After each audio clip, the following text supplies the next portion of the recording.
ഈ കോമ്രേഡ്സിന് ഇത് എന്ത് പറ്റി? പാർട്ടിക്കകത്ത് എപ്പോഴും അവഗണനയും കോഴാരോപണവും ക്രിമിനൽ കേസുകളും മാത്രം. ആ കാര്യത്തിൽ CPIയും കണക്കാണ്, CPIയും കണക്കാണ്.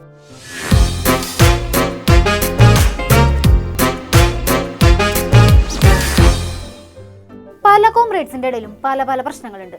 CPIന്റെ ഉള്ളിൽ തന്നെ നോക്ക്, സ്വർണ്ണക്കടത്ത് ആരോപണം തൊട്ട് PSC കോഴ ആരോപണം വരെ ഉണ്ട്. ഇങ്ങനെയായാലും എങ്ങനെ ശരിയാവാ? പിന്നെ കുഴപ്പമില്ല, ഉപദേശിക്കാൻ CPIയുടെ ഭാഗത്തുനിന്ന് നമ്മുടെ ബിനോയ് വിശ്വം ഉണ്ടല്ലോ, ആ പാവം എല്ലാരും ഉപദേശിച്ച് നേരെയാക്കിക്കോളും. സ്വർണം പൊട്ടിക്കലിന്റെ കഥകൾ, അതോലോ കഴിഞ്ഞാട്ടങ്ങൾ, അത് ചെങ്കുടിയുടെ മാർഗ്ഗമല്ല. ചെങ്കുടി അതിന്റെ പാർട്ടിയല്ല. കയ്യൂരിലും കരുവള്ളൂരിലും തെല്ലങ്കേരിയിലും മുനിയൻകുന്നിലും കാവമ്പായിലും മുഞ്ചികത്തും തെലങ്കാനയിലും തേബാകയിലും ശൂരനാട്ടും എല്ലാം ഒരുപാട് മനുഷ്യർ ചോരകെടുത്തുണ്ടാക്കിയ പാർട്ടിയാണ്. അവരുടെ ചോരയുടെ നിറമാണ് ചെങ്കൊടിക്കുള്ളത്. ആ ചെങ്കൊടി തണലിൽ ഒരിക്കലും അധോലോക സംസ്കാരവും വളരാൻ പാടില്ല എന്നാണ് കമ്മ്യൂണിസ്റ്റ് നിലപാട്. ആ നിലപാട് CPIക്കും ഉണ്ട്, ആ നിലപാട് CPMനും ഉണ്ടാകാം. ആഹാ, ഇങ്ങനെ വേണം ഉപദേശിക്കാൻ. ചെങ്കൊടി തണലിനെ കുറിച്ച് അങ്ങനെ മുതിർന്ന കോമ്രേഡ്സിനെ ഉപദേശിച്ച് ഒരു വഴിക്ക് ആക്കിയപ്പോഴാണ് കുട്ടി കോമ്രേഡ്സിന്റെ കുറച്ച് വലിയ കുറുമ്പുകൾ നമ്മുടെ ബിനോയ് വിശ്വം കണ്ടത്. കോളേജുകളിൽ ഇടിമുറി, അധ്യാപകർക്കെതിരെ കൊലവിളി. വീണ്ടും ഉപദേശം പുറത്തെടുക്കേണ്ടി വരുമല്ലോ. എല്ലാത്തിനും ബിനോയ് വിശ്വം തന്നെ വേണമെന്ന് പറഞ്ഞിട്ടുണ്ടെങ്കിൽ കുറച്ച് കഷ്ടമാണ് കേട്ടോ. SFI പുത്തൻ തലമുറയിൽ നീതിബോധത്തിന്റെയും നേരിന്റെയും പതാക പറപ്പിക്കേണ്ട പ്രസ്ഥാനമാണ് എന്ന് ബോധ്യമുള്ള സഖാവായിട്ട് ഒരു മുൻ വിദ്യാർത്ഥി പ്രവർത്തകനായിട്ട് ഞാൻ പറയുകയാണ്. SFIക്കകത്ത് ആവശ്യമായ തിരുത്തൽ വേണം. SFIയെ ഇല്ലാതാക്കാൻ വേണ്ടിയല്ല, ശക്തിപ്പെടുത്താൻ വേണ്ടിയാണ്. ഉറച്ച അഭിപ്രായമാണ്. CPIഎമ്മിലെ വലിയ കോമ്രേഡ്സും SFIയിലെ കുട്ടി കോമ്രേഡ്സും CPIയുടെ അകത്തേക്കൊന്ന് നോക്കൂ. അവിടെ എന്തെങ്കിലും പ്രശ്നമുണ്ടോ? പാർട്ടിയുടെ ആശയങ്ങൾക്ക് വിപരീതമായി ആരെങ്കിലും എന്തെങ്കിലും ചെയ്യുന്നുണ്ടോ അവിടെ? നിങ്ങൾക്കൊക്കെ CPIനെ കണ്ടു പഠിച്ചൂടെ? എല്ലാം ബിനോയ് വിശ്വം സഖാവിന്റെ കഴിവ് തന്നെ. നിങ്ങൾക്ക് അറിയാൻ വയ്യാത്ത ഒത്തിരി കാര്യങ്ങളുണ്ട്. ഈ പാർട്ടിക്കകത്ത് പാർട്ടി രീതിയുണ്ട്, പാർട്ടി അച്ചടക്കമുണ്ട്, ഓരോ കോട്ടയുണ്ട്. ആണല്ലേ? അപ്പൊ ഇനി CPIയുടെ കുറച്ച് അച്ചടക്കത്തെ കുറിച്ച് വിശദമായി ഒന്ന് പരിശോധിക്കാം. അച്ചടക്കം വളരെ കൂടുതലുള്ള CPI സംസ്ഥാന സമിതി അംഗം PR ഗോപിനാഥൻ പാറമടകളിൽ നിന്ന് ലക്ഷങ്ങൾ കോഴ വാങ്ങിയെന്നൊരു ആരോപണം വരുന്നുണ്ട്.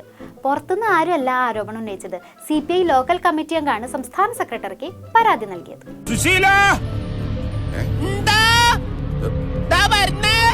എല്ലാരും വിളിച്ചു. ലോക്സഭാ തെരഞ്ഞെടുപ്പ് സമയത്തും പഞ്ചായത്ത് തെരഞ്ഞെടുപ്പിലും ക്വാറികളിൽ നിന്ന് ലക്ഷങ്ങൾ മൂപ്പര് വാങ്ങിയെന്നാണ് ആരോപണം. ഇത്ര ലക്ഷങ്ങൾ വാങ്ങിയതല്ലേ, പാർട്ടിക്ക് എന്തെങ്കിലും ഗുണമുണ്ടായോ? അതുമില്ല. ഒരു ഉറുപ്പ്യ പോലും പാർട്ടിക്ക് നൽകിയില്ല എന്നാണ് പരാതി. ആ പരാതി കത്തിന്റെ പകർപ്പ് നമുക്ക് കിട്ടിയിട്ടുണ്ട്. ഇതൊക്കെ ഒരു പ്രത്യേക തരം അച്ചടക്കാണല്ലോ സഖാവേ. അവനവൻ കുരുക്കുന്ന കുരുക്കഴിച്ചെടുക്കുമ്പോ സമയതീരങ്ങൾ തിരഞ്ഞു തുഴകളില്ലാതെ തുഴഞ്ഞു. ഒറ്റപ്പെട്ട ചില സംഭവങ്ങൾ ഇതുപോലെ ഉണ്ടാവും. പക്ഷെ ഇതുകൊണ്ടൊന്നും CPI തളരില്ല കേട്ടോ. അച്ചടക്കവും സംസ്കാര സമ്പന്നവുമായ പെരുമാറ്റം കാണണമെങ്കിൽ CPIയിലേക്ക് മാത്രം നോക്കിയാൽ മതി. കമ്മ്യൂണിസ്റ്റ് പാർട്ടി അഴിമതിയുടെ പാർട്ടിയല്ല, കോഴയുടെ പാർട്ടിയല്ല. അതുകൊണ്ട് കമ്മ്യൂണിസ്റ്റ് പാർട്ടിക്കകത്ത് ആരെങ്കിലും അഴിമതി കാണിച്ചെങ്കിൽ, തെളിവുകളുണ്ടെങ്കിൽ അയാളെപ്പറ്റി ഉറപ്പിക്കാം. കോഴ വിവാദത്തിന് ശേഷം CPIയെ പിടിച്ചുകുലുക്കി ഒളിക്യാമറ വിവാദം. കോട്ടയം ജില്ലാ കമ്മിറ്റി ഓഫീസിലെ ഒളിക്യാമറ വെച്ച് സംസ്ഥാന എക്സിക്യൂട്ടീവ് അംഗത്തിന്റെയും മഹിളാ സംഘം നേതാവിന്റെയും സ്വകാര്യ ദൃശ്യങ്ങൾ പകർത്തിയെന്ന് വേറൊരു പരാതി വരുന്നുണ്ട്. എന്റെ പൊന്നെ പാവമ്മടെ കോമ്രേഡ്, എന്തൊക്കെ തരം പരാതികളാണ് പരിശോധിക്കേണ്ടത്? ഇത്രയും വലിയ ഗതികെട്ടവൻ ഈ ലോകത്ത് വേറെ ആരെങ്കിലും ഉണ്ടാവും എന്റെ കർത്താവേ. ഇതിന്റെ ഒക്കെ ഫ്രസ്ട്രേഷൻ എന്നാലും ഞങ്ങളുടെ പാവം പ്രകാശ് ബാബു സഖാവിന്റെ മെക്കെട്ടല്ലേ നിങ്ങളെല്ലാരും കൂടി തീർത്തത്? മൂപ്പരിപ്പോ ഒന്നിലേക്കും പരിഗണിക്കണില്ലെന്നേ.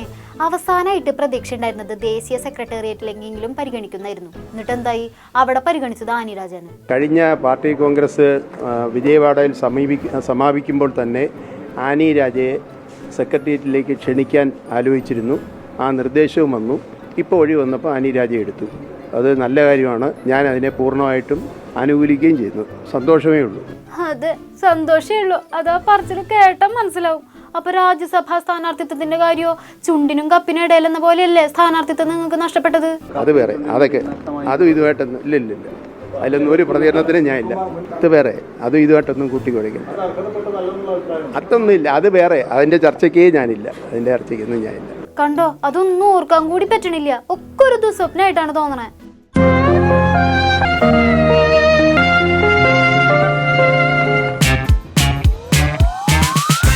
CPIയുടെ അച്ചടക്കത്തിനെ പറ്റി വാചാലനാവുന്ന ഒരാളുണ്ടല്ലോ ഇവിടെ. മൂപ്പര് എന്ത്യേ? നിങ്ങൾ പല ആൾക്കാരും പലപ്പോഴും കഥ അറിയാതെ ആട്ടം കാണുകയാണ്. ഒന്നോ രണ്ടോ വട്ടമൊക്കെ കഥ അറിയാതെ ആട്ടം കാണാം. സ്ഥിരമായിട്ട് ഇങ്ങനെ കഥ അറിയാതെ ആട്ടം കാണുന്നത് വാശി പിടിക്കരുത്. അതെ നിങ്ങൾക്ക് കഥ അറിയില്ല. ഇതൊക്കെ കാണുമ്പോൾ ആർക്കും ഇവിടെ എന്താണ് നടക്കണമെന്ന് മനസ്സിലാവുക? പുറത്തുള്ളവർക്ക് കഥ അറിയണില്ലെങ്കിലും പാർട്ടിയുടെ അകത്തുള്ളവർക്ക് കഥ നല്ലോണം മനസ്സിലാവുന്നുണ്ട് കേട്ടാ. അല്ല, പ്രകാശ് ബാബുവിനെതിരായ കടുംപെട്ട് മൂപ്പർക്ക് നല്ലോണം മനസ്സിലായിട്ടുണ്ടെന്ന് പറയായിരുന്നു. എന്നെ അങ്ങനെ അവഗണിക്കാൻ ആർക്കും കഴിയില്ല. അവഗണിക്കുകയും വേണ്ട, പ്രത്യേകിച്ച് പരിഗണിക്കുകയും വേണ്ട. ഞാൻ പാർട്ടി മെമ്പറാണ്, ഈ നിലയിൽ തന്നെ തുടരും. ഒന്നിൻ്റെയും പുറകെ പോകാനും ഉദ്ദേശിക്കുന്നില്ല. വളരെ ശരിയല്ലേ അത്? പ്രകാശ് ബാബു പാർട്ടിയുടെ നേതാവാണ്. അദ്ദേഹത്തെ അവഗണിക്കാൻ ആർക്ക് പറ്റും? അദ്ദേഹത്തെ പ്രകാശ് ബാബുവിനെ പോലൊരു ഉന്നത നേതാവിനെ കമ്മ്യൂണിസ്റ്റ് പാർട്ടി അവഗണിക്കില്ല.